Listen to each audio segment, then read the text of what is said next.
Hi guys, Ann Widdecombe doesn't understand a lot of things, and it seems the value of the single market is another one of those. Now, while most Brexiteers will admit that leaving the single market and the customs union wasn't on the ballot at the referendum, many would welcome the idea of the UK rejoining both of these, but not the EU. Now, I won't go into the problem of such a hypothesis, but there's a small and shrinking group of Leave campaigners who want Britain to stay out of even the single market. Ann Widdecombe is one of those. Now, she appeared on the Any Questions panel with some other politicians, and she claimed that Northern Ireland's unique position, something regarded as extremely favourable by many Tories, including the Prime Minister, isn't all that good. Have a listen. I just want to let people know that where we are in Sedgemoor, the vote in the Brexit referendum was a Leave vote, 61%. Ann Widdecombe. Yes, indeed it was, and indeed it should have been.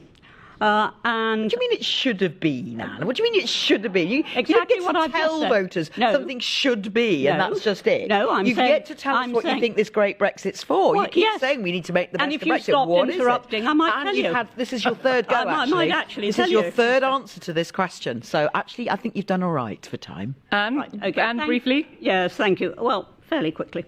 I would like to just challenge the myth that we had the best of both worlds. We did not. Northern Ireland. What, We're specifically talking about Northern Ireland. Yes, of course we were talking about Northern Ireland, but then the point was made, it was actually made by the Liberal Democrat. Christine. She's got a name. She's called Christine. It was actually made by Christine, who said, wasn't there a time when we all had the benefit of both worlds? Now, we didn't, and let me at least say why.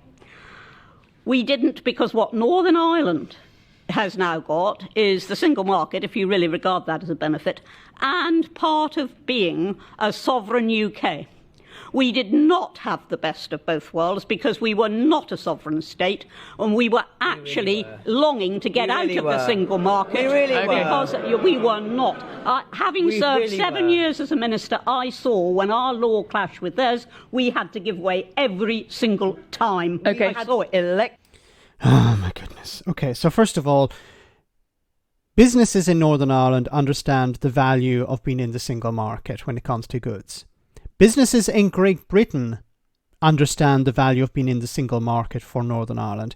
And even Tory politicians, Simon Hoare being one of them, pointed out that businesses in his constituency would bite your arm off to have something like England being part of the single market when it comes to goods. So England, Scotland, Wales would love to have something like what Northern Ireland has. It has access to the single market when it comes to goods. Now, it's not a member of the European Union, it doesn't have freedom of movement, it doesn't have all the benefits of being a member of the European Union, it doesn't have any choice over the rules that are made, yes, but the two parts of the UK economy that are thriving at the moment is Northern Ireland and London. Now, London always thrives because it attracts the most investment, but Northern Ireland, a place that was left behind in the past, is now ironically, post-Brexit, doing better than most other parts of the UK.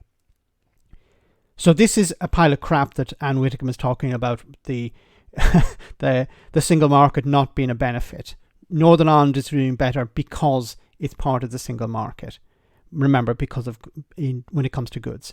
Now, this issue of sovereignty, what the heck does sovereignty mean? Because if sovereignty means giving up something to be part of a bigger group, then I presume that Ann Widdecombe would be advocating for the UK to leave NATO, to leave the United Nations. Well, probably the United Nations. I'm not sure about NATO. But any supranational organisation, you would advocate for leaving that because you have to follow the rules. I presume that Ann Widdecombe is against the UK joining CPTPP because you have to follow the rules of that organisation as well. So you have to give up sovereignty. Sovereignty, whatever it means, if it's about following the rules or making the rules, well, as soon as you join any organisation and that organisation includes others and you're not in charge of it at the very top, then you have to follow the rules. So, but ironically, when it comes to Brexit, Brexiteers were happy to follow World Trade Organization rules some years ago. Remember, the WTO We don't care about the European Union. We want to join the WTO. The UK was still a member of the WTO. And at the WTO, you don't get to write the rules. You have to follow the rules.